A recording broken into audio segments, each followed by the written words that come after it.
Hi there, it is Rebecca from Be Naturally Fit, and I really wanted to redo this video. A couple years ago for my first sugar-free challenge, I filmed a how to go sugar-free, and I have now done 3 or 4 sugar-free cleanses since then, and I wanted to update and bring you guys the latest from what I know, from experience, and all the extra research I have done.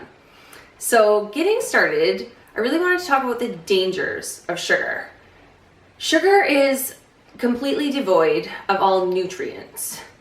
I am talking about processed sugar here. So the sugar that has been added to a lot of the food that we eat has really no nutritional value.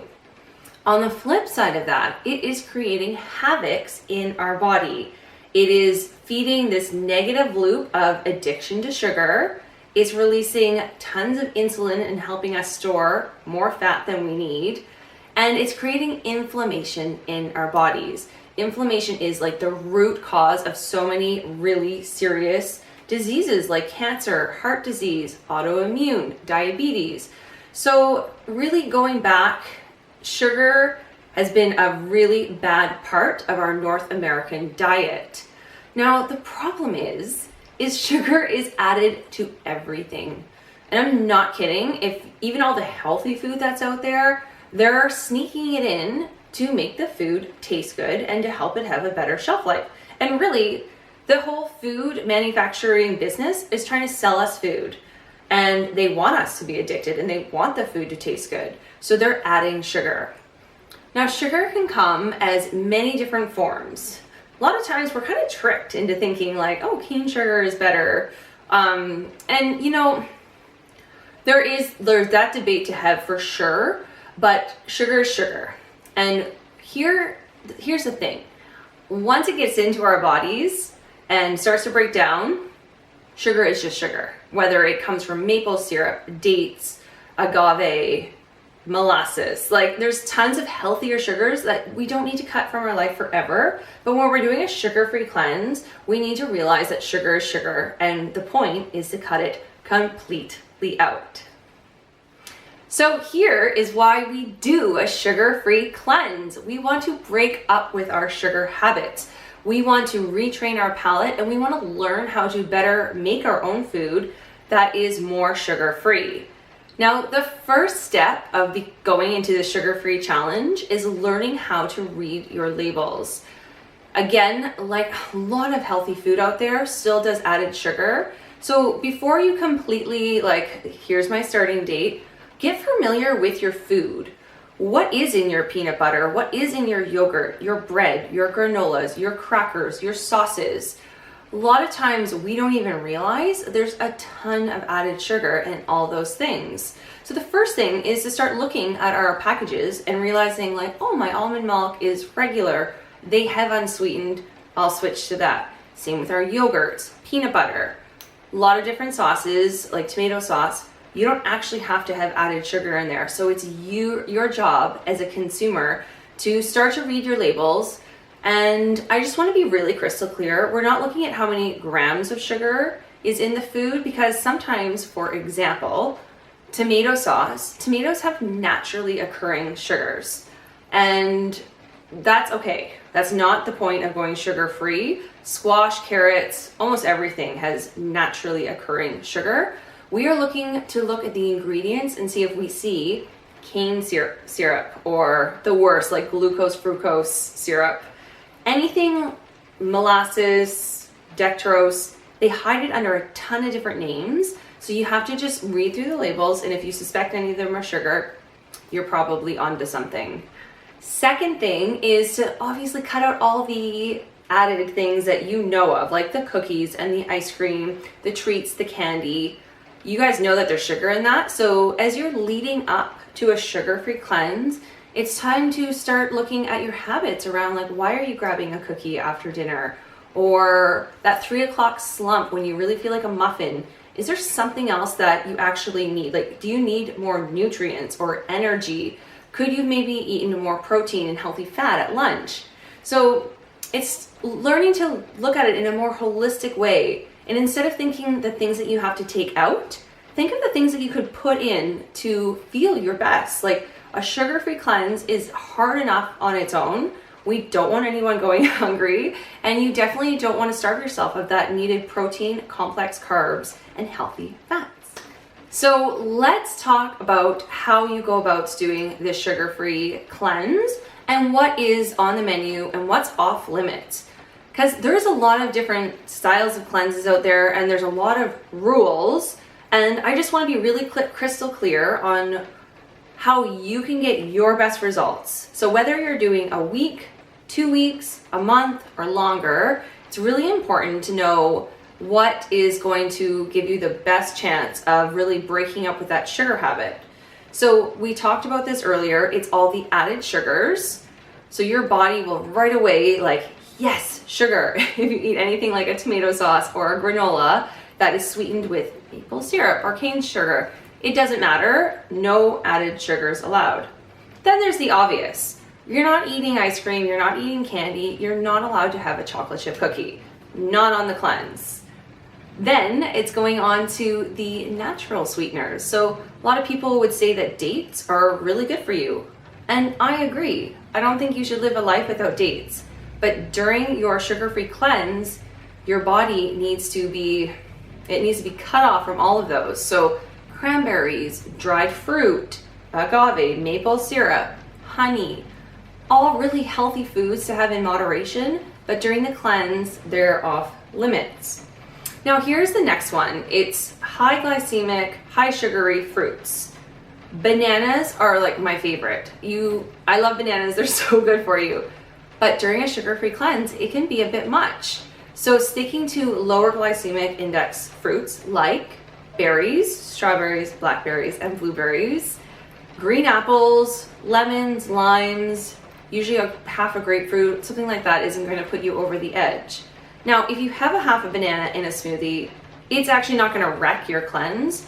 But when you're at home making your foods, just be wary that a whole mango has like 30 grams of sugar, where a cup of berries probably only has 6 or 7. So it's a smarter choice to stick with the berries.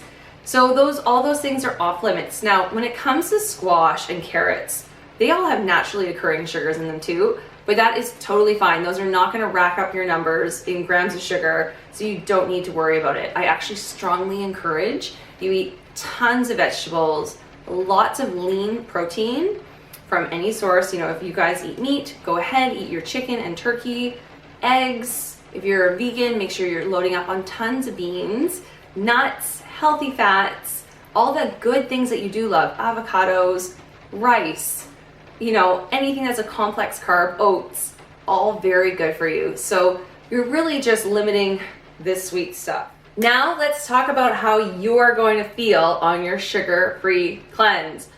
Oh my goodness, it's crazy. Even, you know, I feel like I do a really good job not eating a lot of added sugars, but I have almond milk that is sweetened in the morning with my latte, so that's one thing. And then I usually do have something, you know, like a baked good. I make my own cookies, I make my own muffins. Of course, I'm adding maple syrup to those things. And then it's just the little things like the sauces. Like I really like the Nom miso gravy. It has added sugar. So you start slowly cutting out all those things, and that leaves all the bad yeast and little microbiomes in your gut starving, because that's what they were feeding off of, sugar. So they start to kick in. They're like, oh my God, I haven't had anything to eat. And they start sending signals to your brain. This is where the sugar addiction, it's real. And you'll feel it when it comes time. Your energy might slump. It's so important. I can't say you need to drink a lot of water to help flush out all those bad microbiomes living in your gut that are gonna die. You need to flush them out. Like that's actually what's happening. Isn't that so cool? Like in your gut, you have good guys and bad guys, and the bad guys feed off the sugar and produce yeast and histamine and toxins in your gut. And then as soon as you starve them, they die. This is why it's really important to try to not have those extra bananas and sweeteners, because even though they're healthy, they're feeding the bad guys and we want them to die. So yes, there's absolutely going to be brain fog, cravings, low slumpy energy for the first couple days. But then guess what? It gets so good because once that is gone, you start to really start to metabolize better. So your energy is not like this, but it's a little bit more level throughout the day, and your skin starts to clear up. Sometimes we have breakouts actually first, but a really common thing is to break out and then all of a sudden just have like amazing glowing skin. Sleep better, and sometimes you actually eat less because you're eating more nutrient dense foods. So you're not going to be so hungry all the time. I mean, a handful of nuts is a lot more satisfying than a cookie. So those are all the things that you might go through. Again, really important: drink your water, eat a balanced diet, get all those nutrients in, and take care of yourself. If you're feeling tired and you don't feel like going for your workout that day, just take a day. You are doing something far greater, cleansing your body, and it's really hard sometimes. So just rest when you want to rest. Can you guys hear the rain? It's so Vancouver today. Lastly, I want to talk about how to reintroduce and come off of the cleanse. Obviously, we're not going to live a whole life sugar-free. You can if you want. That is just way too restrictive for me. Now, the first thing you want to do after your cleanse, whether it was a week, 2 weeks, a month, is not just jump right back into pizza, beer, a cookie, right? Then you'd feel terrible and you wouldn't be happy with yourself. No matter if your brain is saying that, your body doesn't want it, so don't go there. It's really important to slowly introduce. Start with adding the bananas back into the smoothies or chopped dates, honey in your coffee, small healthy choices. And then maybe the things that you learned while you were on sugar-free, like how to make a sauce without adding sweetener, or how to enjoy your oatmeal with berries instead of maple syrup. Try to keep those things up, because you do this a couple times, you learn something every single time, and it doesn't have to be perfect, but there is this progression. So that's what you're aiming for. Just these little things, the little things that you learn, retraining your palate, retraining that connection, that gut-brain connection, so you're not always craving sugar, is why we do this. I don't want anyone to ever live a life without a cupcake. That's not the point. But we can live a much healthier life when we are more aware of all the added sugar in our foods and how much we're consuming on a daily basis, and really how it's making us feel. It doesn't make us feel better. It's okay to enjoy it once in a while, but it's not for the greater good. And the more we kind of look at food as our fuel and our energy source, the more you're going to want to turn towards clean, healthy, whole foods that are free of sugar, right? Okay, so I really hope this video made it clear for you the steps of going into a sugar-free challenge and how to be successful, what's on the menu, what's not, everything you need to know. Now, if you are part of my Be Naturally Fit community or my Fit Club, you know that we do these challenges all the time, a couple times a year. If you're just seeing this video on YouTube and you'd like to know more, please send me an email. I have a ton of information and recipes, and it's kind of my passion. Like, I really help showing people how great sugar-free feels in our bodies. So email me. It's Rebecca@benaturally.fit. Head to my website, tons of information on there, www.benaturally.fit. And if you're interested in signing up and working with me via email, online coaching calls, that is something I do as well, and it's on the Fit Club tab on my website. So you can sign up for $20 a month. You get workouts, free challenges, tons of recipes, and access to me as your coach and your cheerleader. So I hope that this helped. If you want more support, now you know what to do, okay? Have a great day.